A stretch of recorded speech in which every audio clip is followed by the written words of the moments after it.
জুলাই গণঅভ্যুত্থানে গণমিছিল, সমাবেশ, র্যালি সহ নানা কর্মসূচি পালন করেছে জামায়াত সহ ইসলামী দলগুলো। বান্ডেল থাকলে প্রতি সেনমানিতে টাকা বাঁচবে। বিকাশ সেনমানি বান্ডেল কিনে জিতুন প্রতি লেনদেনে। আগামীতে আর কেউ যেন ফ্যাসিস্ট হতে না পারে সেজন্য দ্রুত সংস্কারের আহ্বান জানান দলগুলোর নেতারা। কিছু দলের কারণে ঐক্যমত্যে পৌঁছানো কঠিন হচ্ছে বলেও মন্তব্য করেন তারা।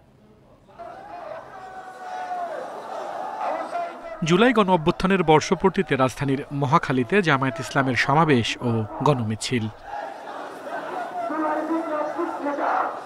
এতে অংশ নেন দলটির বিপুল পরিমাণ নেতাকর্মীরা। মিছিলটি মহাখালী থেকে শুরু হয়ে মগবাজারে গিয়ে শেষ হয়।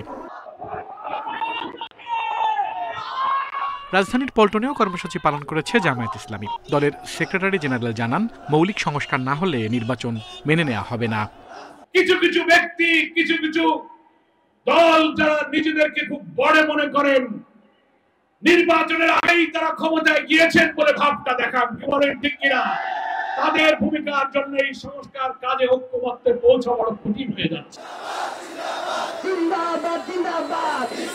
এদিকে কেন্দ্রীয় শহীদ মিনার থেকে টিএসসি হয়ে শাহবাগ পর্যন্ত র্যালি করেছে ছাত্র শিবির। গণ অভ্যুত্থানের কর্মসূচি পালন করেছে ইসলামী আন্দোলনও। অংশ নেন দলের বিভিন্ন স্তরের নেতাকর্মীরা। দলটির আমির বলেন, ক্ষমতায় যাওয়ার জন্য যেসব দল চাঁদাবাজি করছে তাদের বিরুদ্ধেও গণ অভ্যুত্থান হবে। যারা চাঁদাবাজিতে লিপ্ত হয়েছে, টেন্ডারবাজিতে লিপ্ত হয়েছে, জায়গা দখলে লিপ্ত হয়েছে, ওদেরকে আমরা ধিক্কার জানাই, ঘৃণা জানাই।